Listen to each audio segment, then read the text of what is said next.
हरे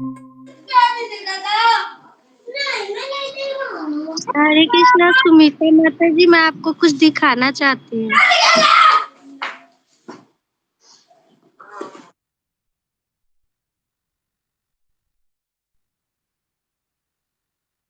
हरे कृष्णा सुमित्रा।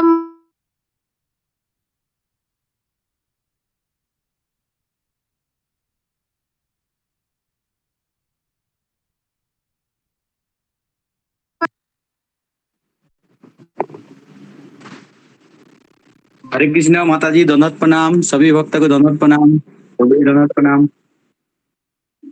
हरे कृष्ण प्रभु जी, दंडवत प्रणाम। हरे कृष्ण माता जी, दंडवत प्रणाम।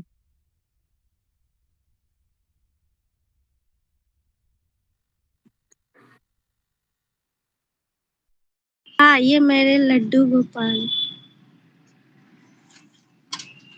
लड्डू। हाँ, और दीदी ने बनाया ये न्यू वाला स्वेटर।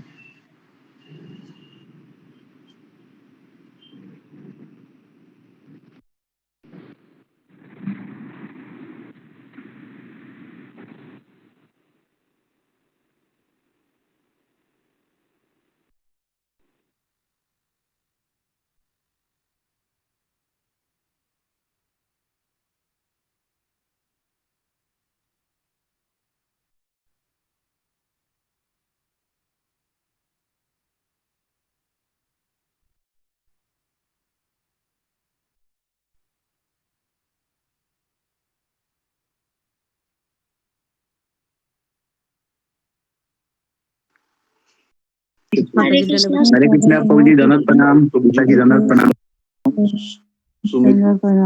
सुमित्रा माता जी, हरे कृष्णा, दंडवत प्रणाम। सभी भक्तों चरणों में दंडवत प्रणाम।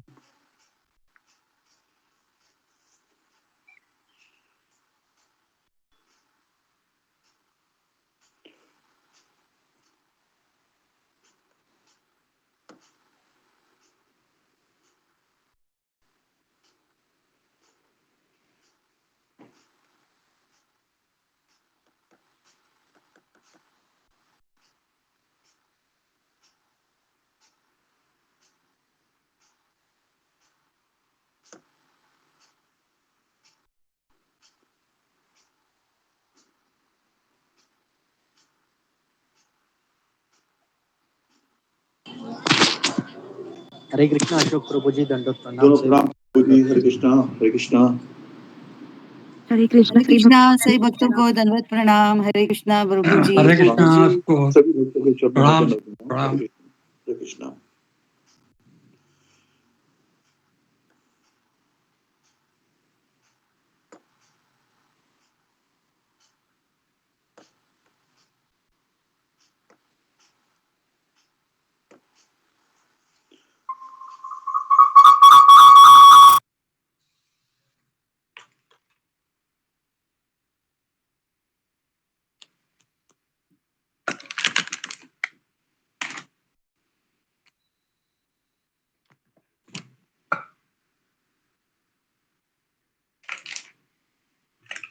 हरे कृष्णा से आपको माता जी, दंडवत प्रणाम।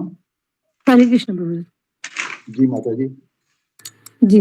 आपकी गुजरा जी जी कर आप आगे लीजिए मुझे। जय श्री कृष्ण चैतन्य प्रभु नित्यानंद, श्री आदित्य गदाधर श्रीवास गौर भक्तों की जय। हरे कृष्ण। नमस्ते नरसिंहाय, नमस्ते नरसिंहाय, प्रहलाद लाद दायिने, हिरण्यकशिपुर्वक्षः,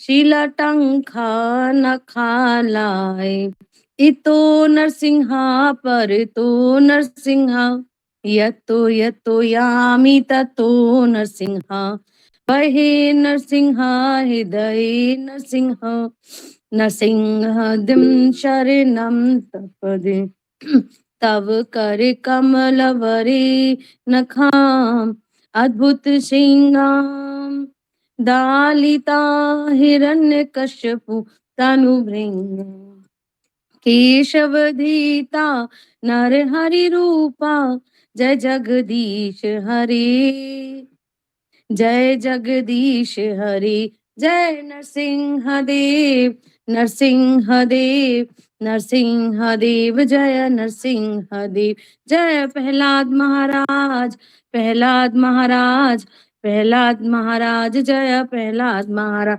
प्रभुपाद, प्रभुपाद, प्रभुपाद, जय जय प्रभुपाद, जय जय गुरुदेव, गुरुदेव, गुरुदेव, जय जय गुरुदेव। हरे कृष्ण जी। धन्यवाद 10 नाम माता अपराध जी। जी 10 नाम आप बोलिए। जी माता जी। भगवान नाम के जाप में होने वाले 10 अपराध। भगवान के प्रचार में संपूर्ण जीवन समर्पित करने वाले महाभक्तों की निंदा करना। दूसरा, शिव ब्रह्मा आदि देवों के नाम को भगवान नाम के समान अथवा उनसे स्वतंत्र समझना। तीसरा, गुरु की अवज्ञा करना अथवा उन्हें साधारण मनुष्य समझना। चौथा, वैदिक शास्त्र अथवा प्रमाणों का खंडन करना। पांचवा, हरे कृष्ण महामंत्र के जाप की महिमा को काल्पनिक समझना। छठवां, पवित्र भगवान नाम के अर्थवाद को आरोप करना। सातवां, नाम के बल पर पाप करना। आठवां, हरे कृष्ण महामंत्र के जाप को वेदों में वर्णित एक शुभ सकाम कर्म के समान समझना। नौवां, अश्रद्धालु व्यक्ति को हरिनाम की महिमा का उपदेश करना। 10वां, भगवान नाम के जाप में पूर्ण विश्वास ना होना और इसकी इतनी अगाध महिमा श्रवण करने पर भी भौतिक आसक्ति बनाए रखना। भगवान नाम का जाप करते समय पूर्ण रूप से सावधान ना रखना भी अपराध है। प्रत्येक वैष्णव भक्त को चाहिए कि इन 10 प्रकार के नाम अपराधों से सदा बचकर रहे, ताकि श्री कृष्ण के चरण कमलों में परम शीघ्र सिद्ध प्राप्त हो, जो मनुष्य जीवन का परम लक्ष्य है। हरे कृष्ण। धन्यवाद। धन्यवाद माता जी। बहुत सुंदर, बहुत सुंदर।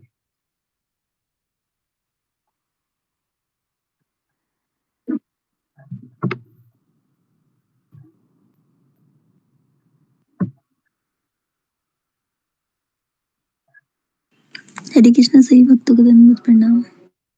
दोनों प्रणाम माता जी, दोनों प्रणाम। हरे कृष्ण। सभी भक्तों को मेरे को लगता है कोई 1-2 भक्त नए आए हैं। सीमा पटनायक जी हैं माता जी, हम उनका स्वागत करते हैं अपने सत्र में। हरे कृष्णा। सभी भक्तों के चरणों में दंडवत प्रणाम। तो हम चाहते हैं वो बने रहें हमारे ग्रुप में और लाभ लें सत्संग का। प्रभु गुरु जी के प्रवचनों का लाभ मिले हमें भी, तो हम नए भक्तों का स्वागत करते हैं। जी सुना माता जी, सबके बारे में बताइएगा। जी जी। गुरु जी ने वाल्मीकि रामायण से प्रसंग सुनाया कि जब राम जी वनवास में थे और भरत जी उनको अयोध्या से लेने के लिए वन में जाते हैं, तो भरत जी को जब समाचार मिलता है कि जब उनको समाचार मिलता है तो वे तुरंत अयोध्या वापस आते हैं। भरत जी और शत्रुघ्न दोनों ही अपने मामा जी के घर गए थे, जो नैनीताल में है। भरत जी अपने सारथी से कहते हैं कि आज अयोध्या पूरी इतनी अप्रसन्न क्यों लग रही है, मतलब कुछ तो हुआ है, उनको ऐसा लगता है। तो वे जब अपने पिताजी के कक्ष में जाते हैं, तो वहां रास्ते में सब कोई चुपचाप सर झुकाए खड़े रहते हैं, कोई उनसे बात नहीं कर रहा था। तो यहाँ पर गुरुजी ने पूछा था कि दशरथ जी के कक्ष में जाने का क्या कारण था। तो फिर उन्हीं ने बताया कि भरत जी उनके चरण वंदना करने गए थे, क्योंकि पहले का जो संस्कार था वो कि बड़ों की आशीर्वाद लेकर ही वो बाहर जाते थे, और जब वे वापस आते थे तो चरण वंदना करते थे। तो भरत जी जब अपने पिताजी के कक्ष में गए भरत जी, तो उनको दशरथ महाराज जी नहीं मिलते, तो वो उनको ढूंढते हुए अपनी माता कैकेयी के कक्ष में जाते हैं। तो जैसे ही कैकेयी भरत जी को देखती हैं तो बहुत प्रसन्न होती है, उनको गले लगाती है और सब पूछती है कि अपने मामा के नैनीताल में क्या सब अच्छे तो हैं। फिर अचानक भरत जी पूछते हैं कि पिताजी कहाँ गए। तो कैकेयी जी, उनको लगता है कि भरत जी को वो सब बातें बताएंगे तो भरत जी बहुत खुश होंगे और उनका पक्ष लेंगे।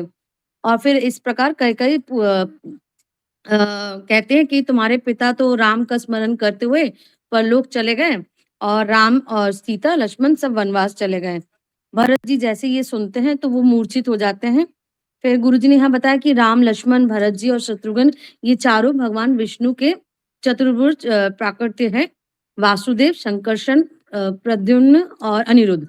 लक्ष्मण जी, भरत जी और शत्रुघ्न ये तीनों ही विष्णु तत्व हैं। फिर भरत जी जब मूर्छित होकर जमीन पर गिर जाते हैं तो कैकेयी माता उनको बोलती है कि तुम शोक क्यों कर रहे हो? यहाँ गुरुजी ने हमको पूछा था कि क्या कोई जब हमारे यहाँ से मृत्यु होती है तो हमें क्या शोक करना चाहिए? तो उन्होंने उत्तर दिया कि हाँ, शोक करना चाहिए, लेकिन 2-4 दिन। अगर हम शोक नहीं करते तो हमारा हृदय कठोर हो जाता है और कठोर हृदय से हम भक्ति में मतलब हमारे हृदय में भक्ति प्रवेश नहीं करती है। तो जैसे ही भरत जी को उठाया गया तो कैकेयी माता उनको बोलती है कि तुमको शोक करना शोभा नहीं देता है। और ऐसे कहते हुए वो अपनी सारी बातें बताती है कि भरत जी को कि तुम्हारे मतलब तुम्हारे मतलब भरत जी को राजा बनाने के लिए ही उन्होंने ये सब पूरा बोला था दशरथ जी को, और उन्हीं के कारण राम जी को वन में भेजा जाता है। तो जैसे ही भरत जी को ये सुनते हैं तो वो माताजी से बहुत क्रोधित हो जाते हैं और बोलते हैं कि तुमने मुझे गर्भ में ही में क्यों नहीं मार दिया? अगर तुमने मुझे मार दिया होता तो आज ये दिन नहीं देखना होता है। तुम तुम्हारे कारण ही मेरे पिता भरत बोलते हैं कि तुम्हारे कारण ही मेरे पिताजी परलोकवासी बन गए और पिता तुल्य जो मेरे भैया हैं राम, वो उसको तुमने वन में भेज दिया। तुम इस कुल का विनाश कर दिया। तो और ऐसे करके वो अपनी माता को कुलघातिनी कह के बोलते हैं।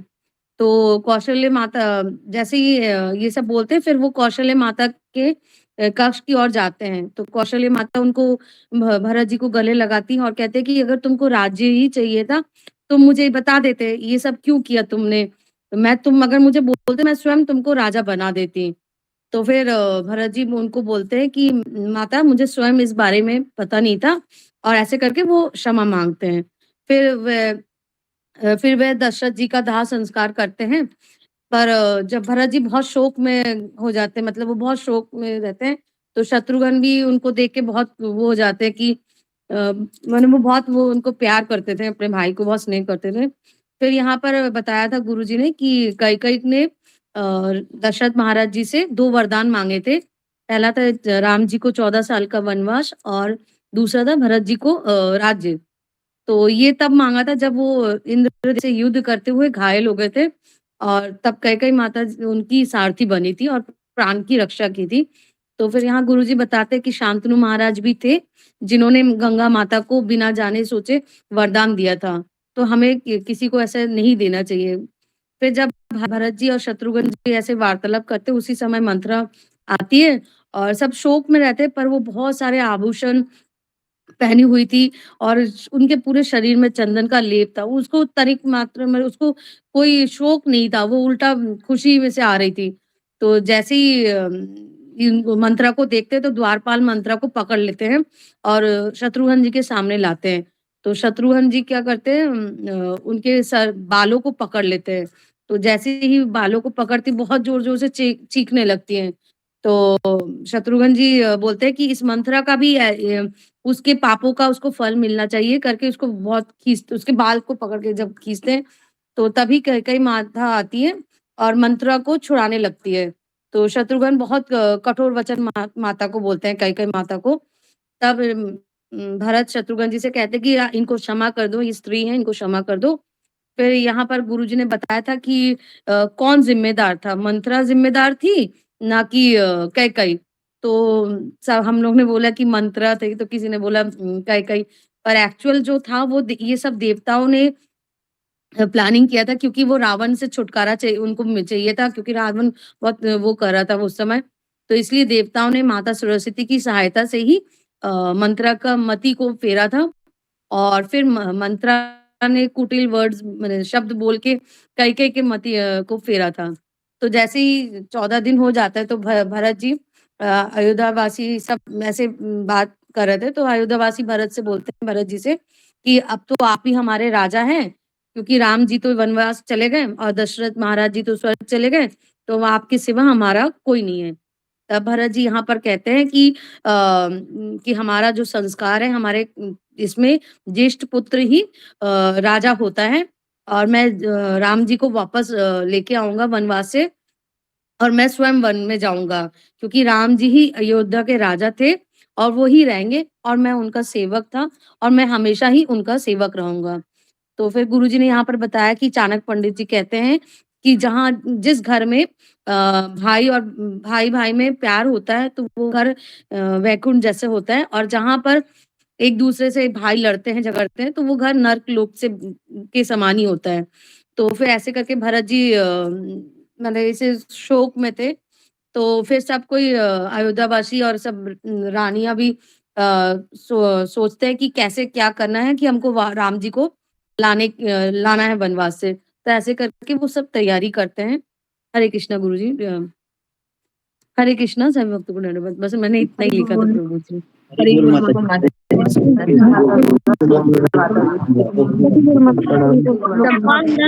हरे कृष्णा हरि बोल माता जी बहुत सुंदर। सभी भक्तों के चरणों में हरे कृष्णा सभी भक्त हरे कृष्ण माता जी हरे बोल हरे बोल माता जी बहुत सुंदर। धन्यवाद माता जी, बहुत सुंदर। आज मेरे क्या हरे कृष्ण कृष्ण कृष्ण हरे हरे हरे राम हरे कृष्ण गुरु जी। राम राम हरे कृष्ण से हरे कृष्ण हरे कृष्ण राम प्रणाम सभी भक्तों को धन्यवाद।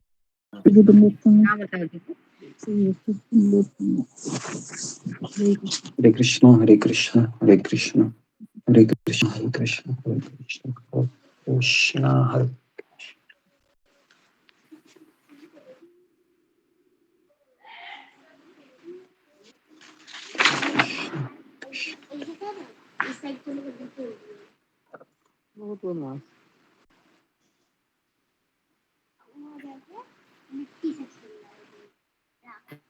हरे कृष्णा गुरु जी प्रणाम। ओम हरे कृष्णा गुरु जी। अज्ञानतिमिरन्धस्य ज्ञानाञ्जनशलाकया चक्षुरुन्मीलितं येन तस्मै श्रीगुरवे नमः। नमो विष्णुपदाय कृष्णप्रेष्ठाय भूतले श्रीमते भक्तिवेदान्त स्वामिनिति नामिने। जय श्री कृष्ण चैतन्य प्रभु नित्यानंद श्री अद्वैत गदाधर श्रीवासादि गौरभक्त।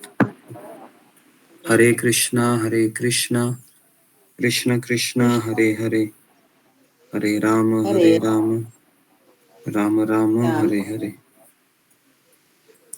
जी, तो हम आगे बढ़ते हैं।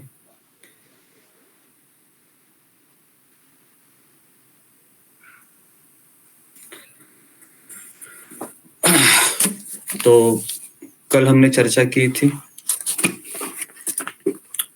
कि भरत महाराज है वह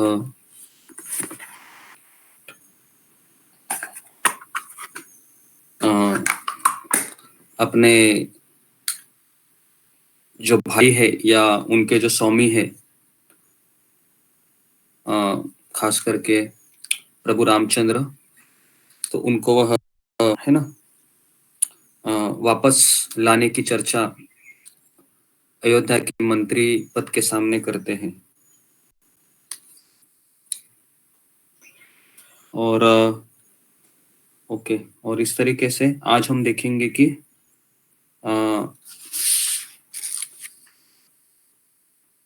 किस तरीके से उस मार्ग तक कई सारे जो बगीचे हैं, पानी के कुंड है, उनका निर्माण किया गया था।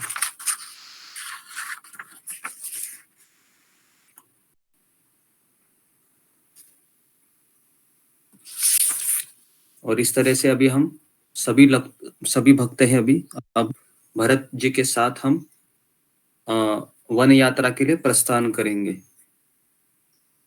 ठीक है, हम सभी लोग अभी भरत चलेंगे। तो सब लोग तैयार हैं? तो हम सब लोग अभी भरत जी के साथ चलेंगे। कम से कम 1-1.5 घंटा हम जी के साथ रहेंगे और हम जहाँ पर भरत जाना चाहते हैं और भरत के साथ कई लोग हैं, पूरी अयोध्या की प्रजा है, उनकी 3 माताएं हैं, सुमित्रा, कैकेयी और कौशल्या माता है, उनके गुरु भी है वशिष्ठ मुनि, है ना, गुरु के साथ जा रहे हो, पहली बात तो ठीक है। तो सुबह का दिन निश्चित हुआ, तो हम सब लोग सुबह उठकर जपा करेंगे और जपा करने के पश्चात हम भरत के साथ रामचंद्र जी के दर्शन की इच्छा से शीघ्रता पूर्वक प्रस्थान करेंगे, ठीक है। तो आगे आगे सभी मंत्री और पुरोहित घोड़े पर, रथों पर बैठकर यात्रा कर रहे थे और यात्रा करते करते भरत के पीछे 9000 हाथी चल रहे थे। इसको आप नोट कीजिए, बहुत जरूरी है इस चीज को समझना कि भरत जी के पीछे 9000 हाथी चल रहे थे। सोचिए 9000 एलिफेंट, और भरत के पीछे 60,000 रथ भी चल रहे थे। तो ये कैलकुलेशन हमको पता चलता है कि 60,000 लोग जा रहे थे। और इतना ही नहीं, नाना प्रकार के आयुध धारण करने वाले धनुर्धर योद्धा भी भरत जी के पीछे चल रहे थे। तो 1 लाख घुड़सवार भी भरत जी की यात्रा में शामिल हुए थे। इसको भी लिखिए, 1 लाख घुड़सवार मतलब 1 लाख घोड़े थे, 9000 हाथी।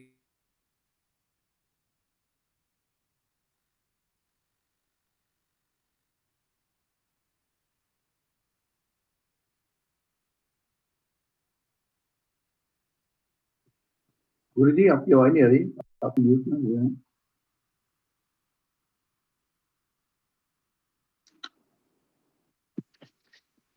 हरे कृष्ण हरे कृष्ण। ओके, तो ओके, मेरा आवाज आ रहा है सबको?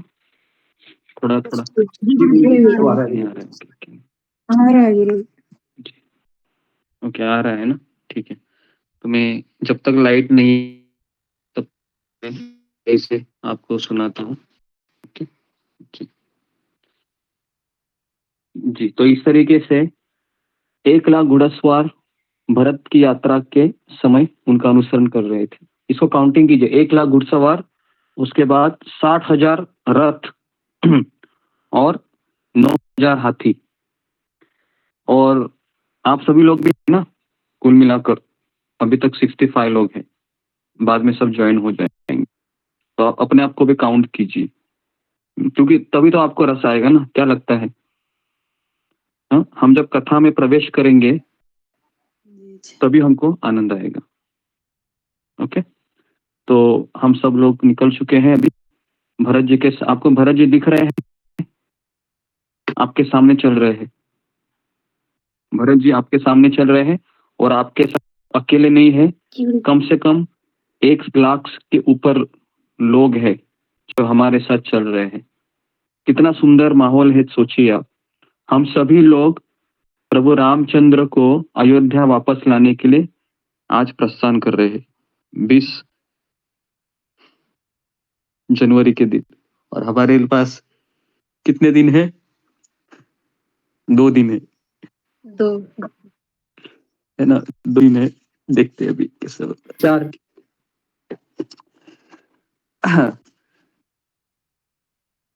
तो इस तरीके से सभी लोग आपस में कह रहे थे, हम लोग दृढ़ता के साथ उत्तम व्रत का पालन करने वाले तथा संसार का दुख दूर करने वाले महाबाहु राम का कब दर्शन करेंगे?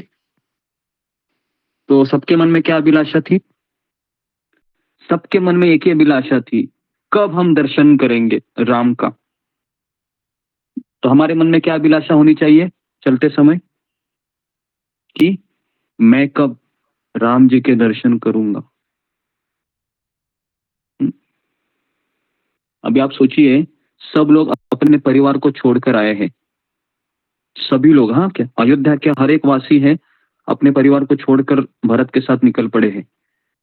तो इससे हमें पता चलता है, अगर हम राम को लाना है तो सबसे पहले क्या करना चाहिए, हमारी आसक्ति को छोड़ निकलना चाहिए। बराबर है, ये पहला लेसन आज का हमारा। राम जी को साथ भरत जी के साथ हम निकले हैं राम जी को लाने के लिए। तो पहला लेसन क्या है, पहला लेसन अशोक चावला को तो जी पहला लेसन गुरु जी ये है, राम को लाना है हमने तो सारी अशक्ति को हमें त्याग करना होगा। हाँ, क्यों नहीं तो हमारे मन में क्या विचार आते रहेंगे, हमारे मन परिवार के विचार आते रहेंगे ना। ऐसा कितने लोगों के साथ होता है कि आप वृंदावन यात्रा आते हो या आप किसी धाम में जाते हो अकेले या फिर तो परिवार की याद आती है याद, भगवान की याद नहीं आती है ना उस समय ज्यादा। कभी कभी तो धाम में आने के बाद भी परिवार की याद आती है, और हम जब घर में आते हैं तो वापस धाम की याद आती है। तो जिस तरह से सूर्य देव का उदय हुआ और सारे जगत का अंधकार दूर हो गया, रघुनाथ जी की हमें आंखों के सामने पड़ते ही हम लोगों का सारा शोक संताप दूर कर देंगे, इस प्रकार की बातें सब लोग कहने लगे। और सब लोग एक लिंगन करते हुए अयोध्या के नागरिक उस समय यात्रा कर रहे थे। सब लोग खुश थे। क्यों खुश थे? क्योंकि हम राम जी को लाने के लिए निकल पड़े। ठीक है, तो आप सभी लोग चल रहे होंगे भरत जी के साथ, इसी में आशा करता हूं सभी लोग चले हैं ना जी। तो सभी सब चलते रहिए, है ना। बीच में आप रुकिएगा नहीं, मतलब क्या है बीच में आपका ध्यान आप हटाइएगा नहीं। तो ओके, तो अभी हम चल पड़े हैं। तो इस तरीके से यहाँ पर लिखा गया है कि जो कोई मणिकार है, मणियों को स्थान पर चढ़ाकर चमका देने वाला, अच्छे कुंभार है, शस्त्र निर्माण करने की जीविका चलाने वाला है, अंतकार है, सुधाकर है, प्रसिद्ध सोनार है, तो ये सब अपने व्यापार को बंद करके बैलगाड़ियों पर चढ़कर वन की यात्रा करने वाले भरत के पीछे पीछे गए। इसका अर्थ है कि सब लोग अपनी दुकानें को ताला भी लगाए हैं। बराबर है ना, सब अयोध्या में दुकान बंद है। तो इस तरीके से सबके वेश सुंदर थे, सबने शुद्ध वस्त्र धारण कर रखा था, और ये सब नाना प्रकार के वाहनों द्वारा धीरे धीरे भरत का अनुसरण कर रहे थे। हर्ष और आनंद में भरी हुई वह सेना से चलने लगी, और इस तरीके से दूर तक मार्ग तय कर लेने के बाद सब लोग श्रृंगवेरपुर में गंगा जी के तट पर जा पहुंचे। तो इसको लिखिए, भरत जी की पहली यात्रा में पहला स्टेशन कौन सा लगता है? वो लगता है श्रृंगवेरपुर। आवाज आ रहा है ना सबको? आवाज आ रहा है जी? हाँ, तो पहला स्टेशन है श्रृंगवेरपुर, जो गंगा जी के तट पर जा पहुंचते हैं। और जी, तो श्रृंगवेरपुर में कौन रहते थे? कौन बताएगा? केवट। श्रृंगवेरपुर में हाँ नहीं, केवट नहीं, फिंगर को रेज कीजिए। श्रृंगवेरपुर में कौन रहते थे? आपको रामायण अगर पता है तो ही आप फिंगर रेज कीजिए। ओके जी, एक तो सोमानी। हरे कृष्ण गुरु जी, निषाद राज। हाँ, निषाद राज गुहा, क्या नाम होता है उसका? निषाद राज गुहा।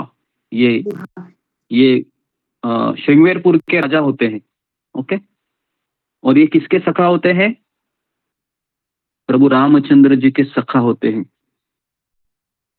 और अपने भाई बंधुओं के साथ वो निवास करते थे।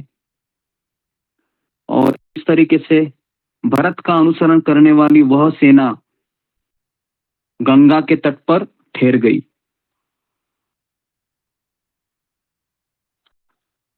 और इस तरीके से भागीरथी का दर्शन करके अपनी उस सेना को शिथिल हुए देखकर भरत ने सचिवों से कहा, आप लोग मेरे सैनिकों को उनकी इच्छा के अनुसार यहाँ सब और ठहरा दीजिए। आज रात में हम यही विश्राम करेंगे और कल हम सवेरे ही इन सागर गमिनी नदी गंगा जी को पार करेंगे। तो इसका अर्थ है सब लोग कहां पर रुके? तो गंगा के उस पार, गंगा के तट पर ही रुक गए, पार नहीं किया। ठीक है। तो किसी ने पूछा भरत जी को कि आपका यहाँ पर ठहरने का प्रयोजन क्या है? तो भरत ने कहा कि मैं चाहता हूं कि जी में उतरकर मेरे पिताजी दशरथ महाराज के कल्याण के लिए वहां पर जलांजलि दे दूं, जल अर्पण करूं। तो आपको पता होगा कि परम पूज्य राधानाथ स्वामी महाराज के पिताजी है, जस्ट हाल ही में गुजर गए। पता है आपको? बताया था हमने आपको? जी बताया था जी हमने? गुरुजी। जी। तो राधानाथ स्वामी महाराज भी गए थे मायापुर में, गए थे वो गंगा में ही, है ना, स्नान। गंगा में उन्होंने अपने पिताजी के अस्थियों को विसर्जित किया वहां पर। तो इस तरीके से सारे मंत्रियों ने कहा था तू, है ना, और इस तरीके से महानदी गंगा के तट पर खेमे डाल दिए। खेमे का अर्थ पता है आपको क्या है? खेमे मतलब तंबू होते हैं छोटे छोटे, उन तंबुओं को डाल दिया और इस तरीके से भरत ने सबको वहां पर कहा कि आप विश्राम कीजिए और हम राम के लौटने चर्चा करेंगे। तो सब लोग वहां पर बैठकर किसकी चर्चा करने लगे? कि हम प्रभु रामचंद्र जी को याद करेंगे, है ना। सब लोग राम जी की चर्चा करने लगे। तो ये बहुत जरूरी है समझना इस चीज को कि हमें अगर खाली समय मिलता है ना, और हम भक्तों के साथ है, तो हमें क्या करना चाहिए? भगवान के नाम लेना है, भगवान की चर्चा करनी है। जी। ओके, चलो लाइट आ गई। तो हमें नहीं चाहिए, है ना, किसकी चर्चा करनी चाहिए? भगवान की। बराबर है। देखिए, अगर परिवार में पति पत्नी बच्चे हैं, सब लोग भगवान की चर्चा लगाते हैं ना, तो क्या उस घर में कभी कलह हो सकता है? बताइए आप। नहीं, क्या उस घर में कभी झगड़ा हो सकता है ना? सब परिवार वाले राम की कथा में लगे हैं। बराबर है। तो इस तरीके से कैकेयी का पुत्र भरत, है ना, कहने लगा कि हम कल सुबह ही इस गंगा नदी को पार करेंगे और हम निषादराज गुहा, जो गंगा नदी के तट पर उस पार रहता है, तो वहां पर जाएंगे। तो कल सूर्योदय हो गया, है ना। तो हम सभी लोग भरत जी के साथ हैं, भूलिए। ओके, आप भी लोग चल रहे हैं। और सुबह सुबह हम उठे, निषादराज गुहा, उन्होंने जब देखा कि दूर भरत जी की सेना आ रही है, तो नदी के तट पर भरत जी की सेना को देखकर सब और बैठे हुए अपने भाई बंधुओं से कहे, भाइयों, इस ओर जो यह गुरुजी आवाज नहीं आ रहा है।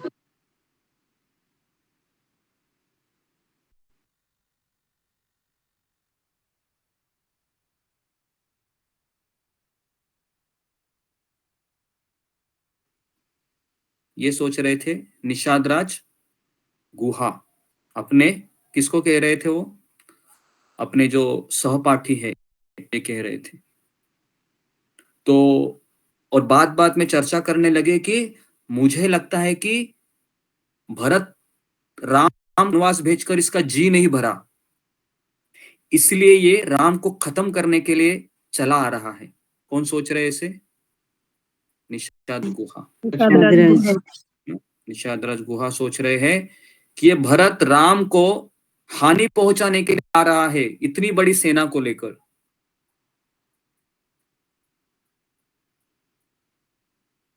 तो इस तरीके से पिता ने राज्य से निकाल दिया है। अभी वो सोच रहा है कि दशरथ नंदन राम को भी मार डालूं मैं। कैकेयी का पुत्र। अब आप जरा सोचिए कि भरत जी को कितने लोग आने वाले, कितने भक्त हैं, उनको गलत समझ रहे थे। और एक भक्त के लिए ये बहुत बड़ी पीड़ा है जब उसको गलत समझा जाता है। सबसे पहला गलत उसको किसने समझा? कौशल्या माता ने। कौशल्या माता, अयोध्या का हर एक नागरिक, है ना, मंत्री पद का हर एक सदस्य भरत को किस निगाह से देख रहा था कि राम को वनवास भेजने वाला कौन है? ये भरत यही भरत है। भरत जी सोचो, सोचने जैसी बात है बहुत। इतना ही नहीं, अभी निषाद राज गुहा क्या सोच रहा है देखो, ये राम को मारने के लिए आ रहा है। तो कैकेयी का पुत्र भरत दशरथ की संपन्न एवं सुदुर्लभ राजलक्ष्मी को अकेला ही हड़प लेना चाहता है, क्योंकि 14 साल खत्म हो जाएंगे, राम वापस आ जाएगा, अयोध्या पे राज करेगा। इससे अच्छा मैं इन्हीं 14 सालों का सहारा लेके राम को मार डालूं। एक्चुअली ऐसा कुछ था क्या? ऐसा कुछ नहीं था। नहीं। ये भरत सोच रहा था, सॉरी भरत नहीं, ये निषाद राज गुहा सोच रहा था। तो इससे हमें क्या शिक्षा मिलती है? कौन मुझे बताएगा? चलो अभी आप लोग थोड़ा दिमाग लगाइए कि इस प्रसंग से हमें क्या शिक्षा मिलती है। फिंगर को रेज कीजिए। जी, क्या शिक्षा मिलती है?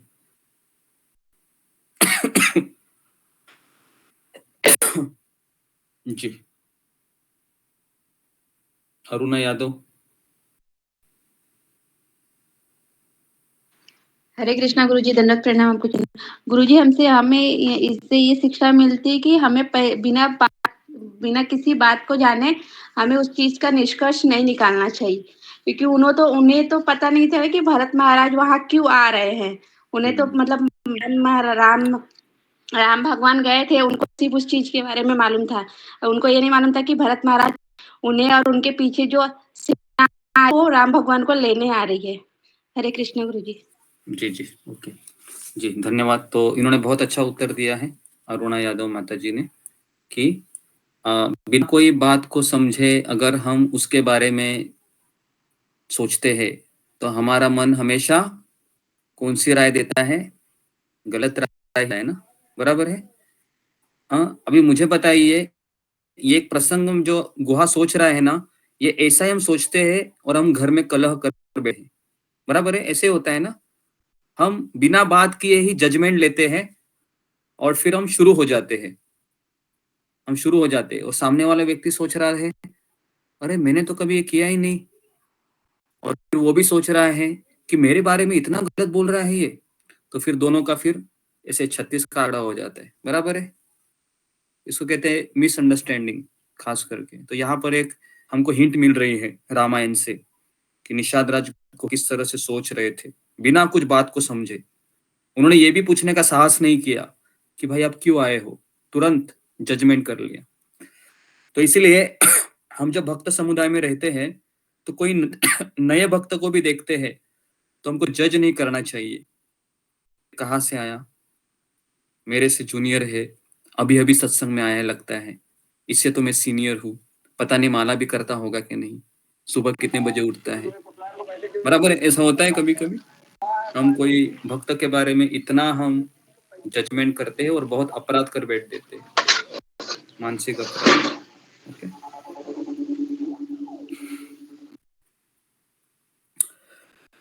और ऐसा कितने लोगों के साथ हुआ है? फिंगर रेज कीजिए आप में से। अभी ये जो चर्चा हम कर रहे हैं, कितने लोगों के साथ हुआ है ऐसे बचपन से अभी तक? बहुत बार हुआ होगा ना, मेरे से भी हुआ। तो बहुत बार हुआ होगा। जी ओके, तो अभी आगे बढ़ते हैं। तो जी, तो इस तरीके से दशरथ कुमार राम मेरे स्वामी और सखा है, इसलिए मैं इस भरत की कुटिल मनोभावना को पूरा नहीं होने दूंगा। हम सभी लोग गंगा के तट पर शस्त्रों से सुसज्जित रहेंगे और इस सेना का हम सामना करेंगे। हमारा एक कर्तव्य है, प्रभु रामचंद्र जी का हमको रक्षण करना चाहिए। तो इस तरीके से सभी मल्लाह सेना के साथ नदी की रक्षा करते हुए गंगा के तट पर ही नाव पर रखे हुए फल मूल आदि का आहार करके उन्होंने रात बिताई। किन्होंने? निषादराज गुहा और उनका जो सेना था। घर नहीं गए वो, समझ में आया क्या? रात को उन्हीं को देख रहे थे। तो हमारे पास 500 नाव है। कितने थे उनके पास नाव? 500 नाव थे। 500। जब हम रामायण में ना गहराई में घुसते हैं तो एक ये फिगर से हमको पता चलता है ना कि कितनी गंगा में नाव है ना। अभी 500 नाव मतलब ये सोचने वाली बात है ना, 4-5 नाव नहीं थी, 500 नाव थी। आप सोचिए जरा, अंदाजा लगाइए। 500 नाव थी, उनमें से एक एक नाव पर मल्लाहों के 100 जवान थे। मतलब एक नाव पे कितने लोग थे? 100 लोग थे। कैलकुलेट कीजिए अभी, 500 गुणिले 100 कितने होते हैं? कम से कम 5 लाख या 50,000 कितने होंगे? 50,000। 50,000। ओके, 50,000 थे वो। और ये कितने थे? ये तो बहुत थे, है ना। 1 लाख घुड़सवारी थे, है ना। हाथी भी थे 8,000। तो उसने फिर से कहा कि यदि भरत का भाव राम के प्रति संतोषजनक होगा तभी उनकी यह सेना गंगा के पार जा सकेगी। ये कहकर निषादराज गुहा फल के गुदे और मधु आदि भेंट की सामग्री लेकर भरत के पास गया। किसके लिए गया? ताकि भरत का मनोभाव क्या है ये जानने के लिए। तो जैसे ही सुमंत्र ने विनती की कि भरत से कहा कि ये बूढ़ा निषादराज गुहा है, अपने सहस्त्र भाई बंधुओं के साथ यहाँ निवास करता है।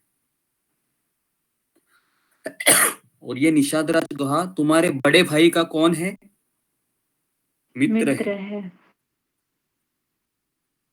तो निश्चय ही इनको पता होगा कि लक्ष्मण, सीता और राम कहाँ गए हैं। तो अतः निषादराज गुहा यहाँ आकर तुमसे मिले और इसके लिए इनको अवसर दो। तो इस तरीके से जो सुमंत था, पता है ना सुमंत कौन है? दशरथ का मंत्री। सुमंत्र पता है ना, बहुत फेमस वह किरदार है रामायण के, सुमंत्र, है ना। सुमंत के मुख से वचन सुनकर निषादराज गुहा मुझसे शीघ्र मिले। मेरे से नहीं गया ये गाय की रोटी भी दे दो कि वो भी घर ले जाने के लिए। तो इस तरीके से यहाँ पर सुमंत ने जब कहा कि आप निषादराज गुहा से मिले क्योंकि वो मित्र है करके, तो मिलने की अनुमति पाकर गुहा अपने भाई बंधुओं के साथ भरत से मिलकर बड़ी विनम्रता से बोला कि आप वन प्रदेश में आपके लिए घर में लगे हुए बगीचे के समान है ना। मेरा घर आपके लिए बगीचे के समान है और आपने अपने आगमन की सूचना भी हमें दी नहीं, हमें धोखे में रखा। हम आपके स्वागत की कोई तैयारी भी नहीं कर सके, लेकिन हमारे पास जो कुछ है सब आपकी सेवा में अर्पित है। जो भी हम निषादों का घर है आप ही का है, आप इस पे निवास करें। ये फल मूल आपकी सेवा में प्रस्तुत है, इसे निषाद लोग स्वयं तोड़कर लाए हैं। तो इस तरीके से हमें आशा करते हैं कि यह सेना आज की रात यही ठहरेगी, हमारा दिया भोजन स्वीकार करेगी और आज हम सेना सहित आपका सत्कार करेंगे और कल सवेरे आप अपने सैनिकों के साथ निकल जाइएगा।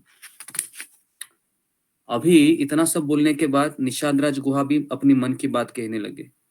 देखिए तरह से ये निषाद राज गुहा भरत से बिहेव करता है, ये हमारे लिए ना सीखने जैसी बात है कि कोई भी अगर आ रहा है तो सबसे पहले उसे मीठी बात करे। मीठी बात करके क्या होगा कि वह अपना भाव आपको बता देगा, लेकिन आप तुरंत उसके सामने तलवार लेके खड़े हो गए तो क्या होगा वो कुछ नहीं बताएगा। तो निषाद राज गुहा यहाँ पर बहुत मीठी मीठी बातें करते हुए भरत से मिलते हैं और फिर निषाद राज गुहा के ऐसे कहने पर महाबुद्धिमान भरत ने युक्ति और प्रयोजन युक्त वचनों से कहा, भैया तुम मेरे बड़े भाई राम के सखा हो, मेरी इतनी बड़ी सेना करना चाहते हो, आपका मनोरथ बहुत ही ऊंचा है, आप उसे पूर्ण ही समझो, आपकी श्रद्धा से ही हम लोगों का सत्कार हो गया। तो इस तरीके से भरत ने गंतव्य मार्ग को हाथ के संकेत से दिखाते हुए कहा, निषाद राज इन दो मार्गों में से किसके द्वारा मुझे भरद्वाज मुनि के आश्रम पर जाना होगा? ये कौन सवाल पूछ रहा है? भरत पूछ रहा है। इसको पूछ रहा है निषाद राज। ओके, तो गंगा के किनारे का यह प्रदेश बड़ा गहन मालूम होता है, इसे लांघ कर आगे बढ़ना बहुत कठिन है। बुद्धिमान राजकुमार भरत का यह वचन सुनकर गुहा ने हाथ जोड़कर कहा कि महाबली राजकुमार, आपके साथ बहुत से मल्ल जाएंगे, आप भली भांति सावधान रहने वाले हैं, क्योंकि इनकी सेवा में भी आपके साथ चलूंगा। लेकिन एक बात बताइए, देखो अभी देखो कैसे बोल रहे, देखो कभी कोई चीज को मना किया क्या? निषाद राज गुहा ने कोई भी चीज को मना नहीं किया। आप देखिए रामायण का हर एक प्रसंग हमारे व्यक्तिगत जीवन में भी सीखने जैसा है कि किसी की बात कैसे निकालते हैं, मन की बात। तो निषाद राज गुहा यहाँ पर भरत की मन की बात निकालने का तरीका बता रहे हैं हमको एक तरीके से। तो कह रहे हैं कि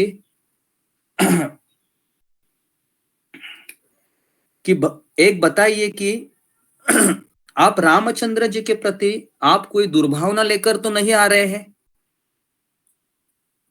आपकी यह विशाल सेना मेरे मन में बहुत शंकाएं उत्पन्न कर रही है भरत। बाप रे, ऐसी बातें कहते हुए गो से आकाश के समान निर्मल भरत ने मधुर वाणी में कहा। देखिए ये सब सुना क्या? अभी सुनने के बाद ना भरत जी एजिटेट नहीं हुए। अगर हम होते तो क्या बोलते? हम रहते थे, हम तुरंत उसको बोलते थे, अरे तुमको समझ में नहीं आता है क्या? मैं तो राम को ले जाने के लिए आया हूं, मेरे ऊपर शंका क्यों कर रहे हो भाई? क्या मैं तुमको ऐसा दिखता हूं? रोज सुबह उठ के 16 माला करता हूं, पता है आपको? बराबर है, ऐसा कुछ बोलते थे अब, है ना? लेकिन यहाँ पर निषाद राज को भरत जी कहते हैं, निषाद राज ऐसा समय कभी ना आए कि तुम्हारी बात सुनकर मुझे बहुत कष्ट हुआ। आपको मुझ पर संदेह नहीं करना चाहिए, रघुनाथ जी मेरे बड़े भाई है और मैं उन्हें पिता के मान मानता हूं। राम जी वन में निवास करते हैं और मैं उन्हें लौटा जाने के लिए उनको जा रहा हूं। हे गुहा, मैं आपसे सच कहता हूं, मेरे विषय में कोई अन्यथा विचार नहीं करिए। तो जब ये बातें निषाद राज गुहा ने सुनी तो निषाद राज का मुंह प्रसन्नता से खिल उठा और वह हर्ष से भरकर पुनः भरत से बोला, आप धन्य है भरत, आप धन्य हो जो बिना प्रयत्न के हाथ में आए हुए राज्य का त्याग देना चाहते हैं। आपके समान धर्मात्मा मुझे इस भूमंडल में भी कोई नहीं दिखाई देता। देखिए इस तरह से निषाद राज वहां बोलते है ना। तो इसमें एक चीज हमको पता चल रही है कि बिना प्रयत्न के हाथ में क्या आया था? राज्य आया था, बराबर है ना। कोई प्रयास किया था भरत ने पूरा अयोध्या का राजा बनने के लिए? कुछ नहीं किया था, अपने आप आया था। बराबर है। अगर हमें वो मिलता था तो हम क्या बोलते थे? कृष्ण की बड़ी कृपा हो गई, अभी मैं इसमें 50% भगवान को दे दूंगा और बाकी 50% से मैं अपना जीवन चलाऊंगा, है ना? ऐसा ही कुछ बोलते थे। लेकिन यहाँ पर हम देखते हैं कि गुहा है वह बहुत स्तुति करता है भरत की, क्योंकि राज्य को त्याग देना बहुत कठिन होता है, पैसे को त्याग देना बहुत कठिन होता है।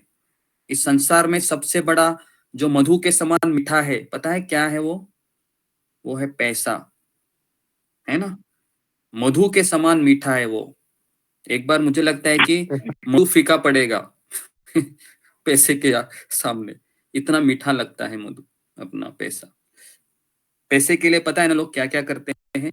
सैनिक बॉर्डर पे जाता है लड़ने के लिए, क्यों जाता है? पैसे मिलने वाले। व्यापारी समुद्र को लांग कर देश से विदेश जाता है, क्यों जाता है? इतना बड़ा रिस्क लेता है पैसे के लिए, है ना? तो कष्टप्रद वन में निवास करने वाले श्री राम जो आप लौटा लाना चाहते हैं, इससे समस्त लोकों में आपकी अक्षय कीर्ति का प्रसार होगा।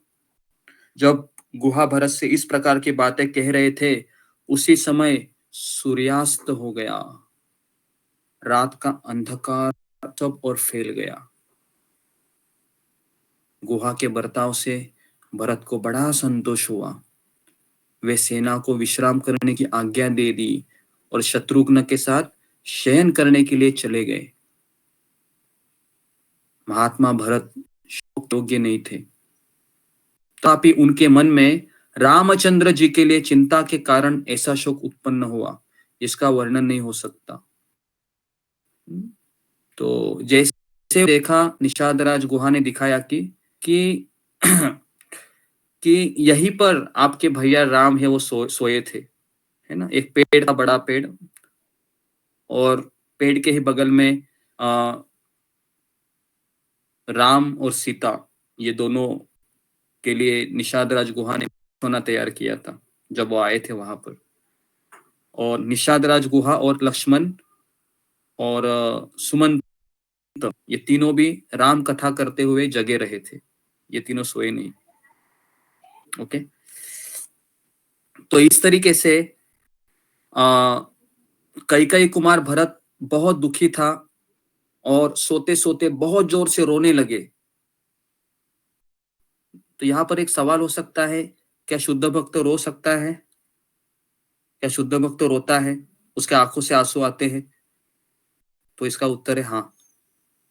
भगवान को याद करके वो रोता रहता है, अपने आध्यात्मिक गुरु को याद करके रोता रहता है। श्रील प्रभुपाद जी जब अपने गुरु का आविर्भाव दिन मनाते थे, तो वो अपने गुरु की कृतज्ञता को याद करते थे कि मैं एक गृहस्थ था, मेरे बच्चे थे, परिवार, लेकिन आज मेरे गुरु ने मुझे उस दलदल से निकाला।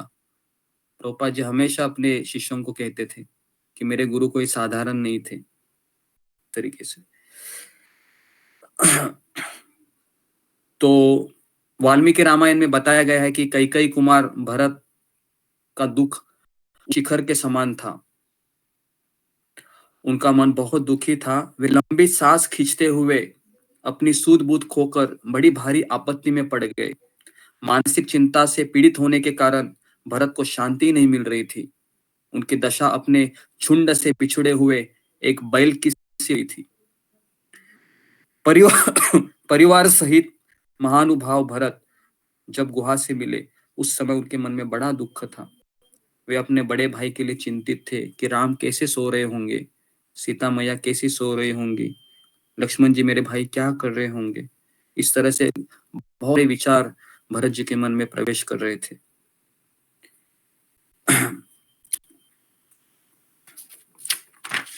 तो इस तरीके से अभी हम अगले अध्याय में प्रवेश करते हैं कि जब गुहा ने देखी प्रभु रामचंद्र ने अपने सिर पर जटा धारण की है और वल्कल एवं चिर वस्त्र पहने हुए है। तो फिर भरत ने भी क्या किया? भरत ने सारे राजसी वस्त्रों का त्याग किया और उन्होंने भी क्या किया? वल्कल धारण किए। वल्कल मतलब समझ में आ रहा है ना? वो जो क्या बोल सकते हैं, वनवासी जैसा होता हाँ है। हाँ, वनवास के जो कपड़े होते हैं ना, वल्कल, वो धारण किए। और फिर उन्होंने क्या किया? अपनी बाल को ऐसे खोल दिए। जब बाल खोले तो इतने बड़े हो गए, और उसका वो कौन सा तो वो रस होता है ना, जिसको ऐसे लगाने से जटा बन जाती है, बराबर है। तो इस तरीके से उन्होंने अपनी जटा बांध दी। किसने? भरत जी ने, है ना। जब भरत जी जा रहे थे ना, तो भरत की पत्नी भी थी उनके साथ। क्या नाम था भरत जी की पत्नी का? मांडवी था, है ना, बराबर है। तो क्या भरत जी का मांडवी के ऊपर ध्यान था? नहीं था। क्या उसने शिकायत की, अरे भाई मैं भी तो तुम्हारी पत्नी हूँ, मेरी तरफ ध्यान ही नहीं दे रहे हो, तुम्हारा सारा ध्यान राम को लौटाने के पास ही है? क्या उसने शिकायत की ऐसी? तो ये भी एक हमको लेसन मिलता है। जब पति भगवान की सेवा में लगा है, तो पत्नी ने होने वाली असुविधा को स्वीकार करना चाहिए। ये दूसरा लेसन है जो हमारे लिए बहुत इंपॉर्टेंट है, क्योंकि जब असुविधा आती है ना, तो ही हम कलह करते हैं, घर में झगड़े होते हैं। लेकिन अगर हमारा पति अगर भगवान की सेवा में लगा है, तो हर पत्नी का एक कर्तव्य होता है कि जो असुविधा हो रही है उसको वो स्वीकार करे। तो मांडवी है, उसने भी असुविधा स्वीकार की। लक्ष्मण की पत्नी उर्मिला, उसने भी असुविधा स्वीकार की। और स्वयं राम की पत्नी सीता, जो जो जनक जननी है ना, जो जनक जननी है, जो केवल राजमहल में रही थी, पालकी में सवार हमेशा होती थी, वो सीता आज वनवास के उस रास्ते पर जो कंकड़ से भरे हुए है, उस पर चल रही थी, है ना। सोचने जैसी बात है ना। प्रभु रामचंद्र जो भगवान है, वो किस पे सो रहे हैं? जमीन के ऊपर, जमीन के ऊपर। जमीन के ऊपर सो रहे हैं। तो मान लो हमें कभी सोने को गद्दी नहीं मिली, तो क्या हमें तमाशा करना चाहिए? मुझे गद्दी चाहिए, गद्दी चाहिए। स्वयं भगवान देखो कहाँ सो रहे हैं, जमीन पे सो रहे हैं, है ना, घास का बिछोना में, बराबर है ना। तो ये बहुत सारी शिक्षा है हम हमारे लिए, कि जितना हम सुविधा में रहेंगे, उतना हमारी सुविधा लेने की आकांक्षा मनीषा बढ़ती रहेगी। क्योंकि सुविधा जितना हम लेंगे, है ना, तो और बढ़ती है। आपके जीवन में देखो, अभी आपका घर जितना पॉश रहेगा, उतना आपको लगेगा ही ना, अरे एक बात अभी तक ठीक नहीं है, चलो भाई लेके आते हैं, बराबर है। होता है कि नहीं? ऐसा होता है ऐसे ना, कि पूरा घर सुविधाओं से भरा है, तो कुछ ना कुछ कमी दिखती है, तो उसको पूर्ण करने में लगे रहता है व्यक्ति। लेकिन जो व्यक्ति असुविधा में रहता है, तो उसको एक आदत हो गई है ना। तो यहाँ पर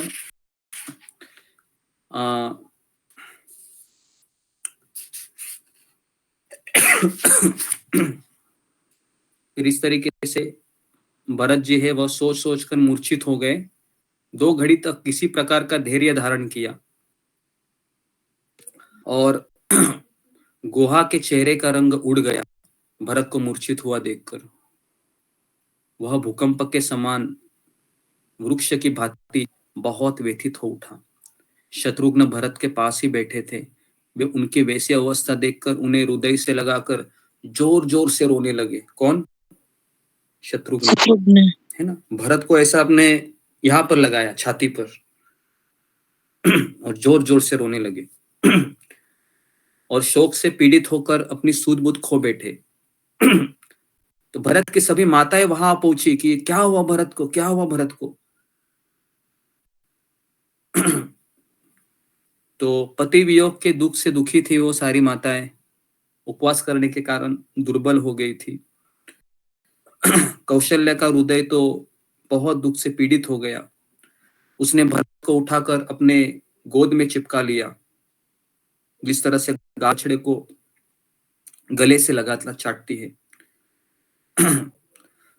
तो इस तरीके से दो ही घड़ी में जब भरत का चित्त स्वस्थ हुआ, तब उन्होंने रोते रोते ही कौशल्या को कहा, माँ घबराओ मत, मैंने कोई अप्रिय बात सुनी है।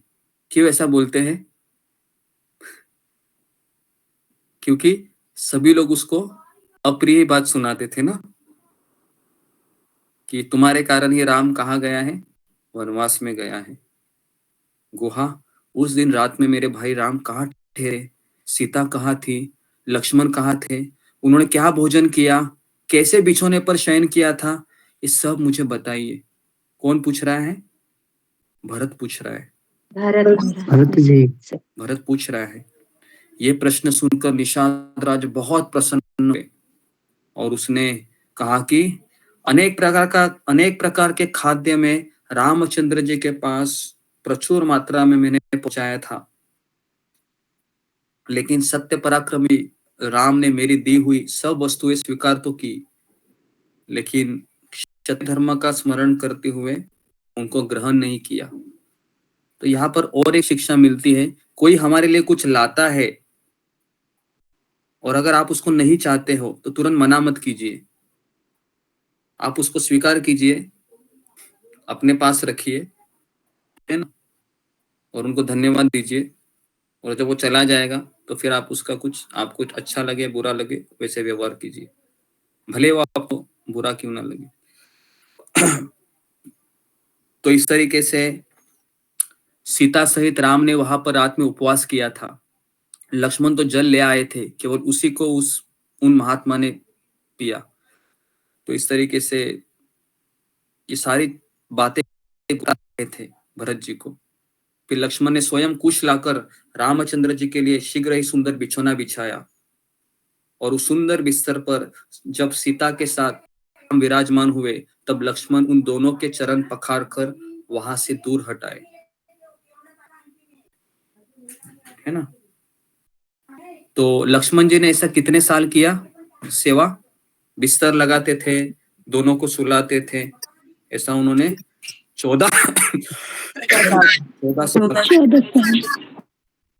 साल किया उन्होंने। ओके, तो इस तरीके से और राम सीता दोनों ने रात्रि में शयन किया और इस तरीके से फिर वह दोनों यहाँ से निकल गए, उनके साथ था। और तो निषाद राज की सारी बातें ध्यानपूर्वक सुन रहे थे भरत, है ना, और रामचंद्र जी की शैया का निरीक्षण किया और उन्होंने समस्त माताओं से कहा, यही महात्मा राम ने भूमि पर शयन करके रात्रि व्यतीत की थी।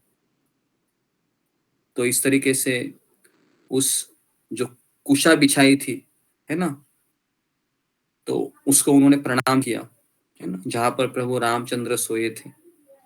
और फिर कहा कि मेरे लिए भी कुछ ऐसा ही कुश का ही बिछौना की व्यवस्था कीजिए। लेकिन जब भरत जी को किसी ने कहा ये, लेकिन भरत ने कहा कि मेरे प्रभु अगर कुश पे सोते हैं तो मुझे इस कुश के बिछौने पर भी सोने का अधिकार नहीं है, मैं केवल जमीन पर सोऊंगा। तो इस तरीके से वो जमीन पर सोने लगे। ऐसा ही किया था ना उन्होंने, जब वो कहाँ पर गए थे, ग्राम में गए थे ना, जब वो पादुका लेकर आते हैं ऐसे, तो कहाँ सोते थे वो? अभी उन्होंने सुना कि पर प्रभु रामचंद्र जमीन पे सोते, तो उन्होंने जमीन में खुदाई की ना, कुछ तो 2-3 फीट, और फिर वहां पर वो सोते थे। उन्होंने कहा कि राम है वो कंदमूल खा रहे हैं, तो उनको लगा कि मैं कंदमूल खाने के भी योग्य नहीं हूं, तो फिर वो गोमूत्र में वो राइस पकाते थे और वही उन्होंने 14 साल खाया। आप लोग मत कीजिए सुनकर, ठीक है, क्योंकि हम अनुकरण नहीं कर सकते इन चीजों का, लेकिन उतना तो कर सकते हैं ना, जो सामने आए उतना खा ले, है ना, ज्यादा नाटक मत करें, मुझे ये चाहिए, पनीर चाहिए, पकौड़ा चाहिए, उतना तो कर सकते हैं ना। इतना तो मिनिमम कर सकते। तो देखिए, तो प्रभु रामचंद्र जी स्वयं भगवान होकर ये सब कर रहे हैं।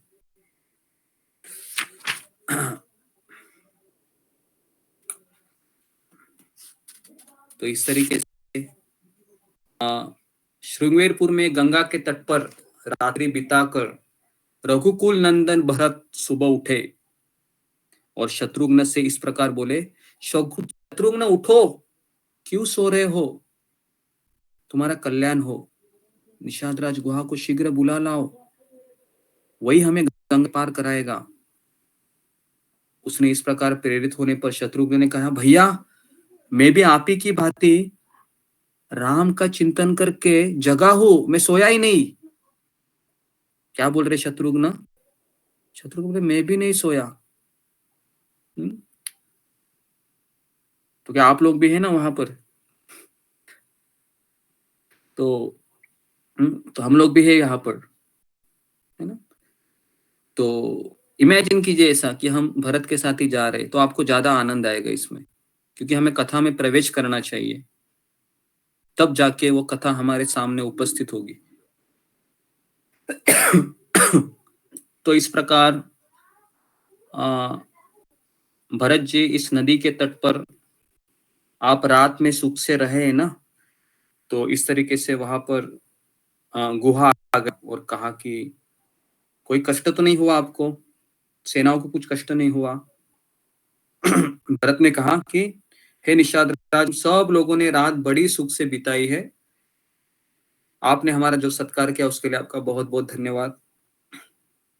तो ऐसी व्यवस्था करो कि हम तुम्हारे मल्लाह जो बहुत सी नौकाओं द्वारा हमें गंगा के पार उतार दे। तो भरत का यह आदेश सुनकर गुहा ने तुरंत अपने नगर में गया और भाई बंधुओं से बोला, उठो जागो, नौकाओं की खींचकर घाट पर ले आओ, भरत की सेना को गंगा जी के पार चलना है।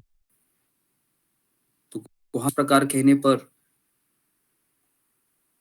अपनी राजा की आज्ञा से सभी मल्ल शीघ्र उठे। कितने लोग थे वो? 500 लोग थे ना, 50 नौकाएं थी, है ना?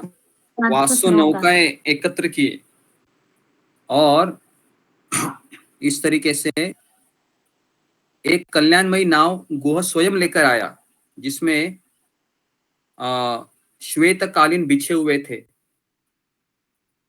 और उस पर सबसे पहले पुरोहित, गुरु और ब्राह्मण बैठे। फिर भरत, शत्रुघ्न, कौशल्या, सुमित्रा, कैकेयी और राजा दशरथ की अन्य रानियां बैठी। मतलब दशरथ की कितनी रानियां थी उसमें? 353। 353 रानी भी थी, बराबर है ना? मतलब वो नौका छोटी होगी क्या? नहीं, बहुत बड़ी नौका होगी वो। त्रेता युग की नौका आप सोचिए। पता है ना त्रेता युग में लोगों की हाइट क्या होती थी? आज अभी से 3 गुना उनकी हाइट होती थी। द्वापर युग में लोगों की हाइट 9 से 10 फीट होती थी। त्रेता युग में कम से कम 12 फीट मान के चलिए आप, दुगनी होगी। तो नौका भी बड़ी होगी ना?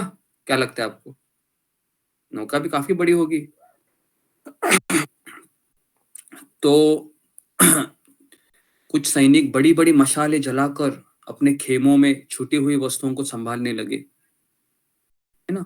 कुछ लोग शीघ्रता पूर्वक घाट पर उतरने लगे तथा बहुत से सैनिक अपने अपने सामान को यह मेरा है इस तरह पहचान कर उठाने लगे, पहचान कर, है ना?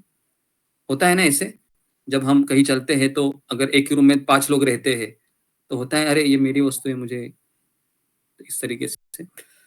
तो कोलाहल मचा उस समय। उन सभी नावों पर पताकाएं फहरा रही थी, सबके ऊपर खेने वाले कई मल्लाह बैठे थे। वे सब नौकाएं उस समय चढ़े हुए मनुष्य को तीव्र गति से पार ले जाने लगी। कितनी ही नौकाएं केवल स्त्रियों से भरी थी,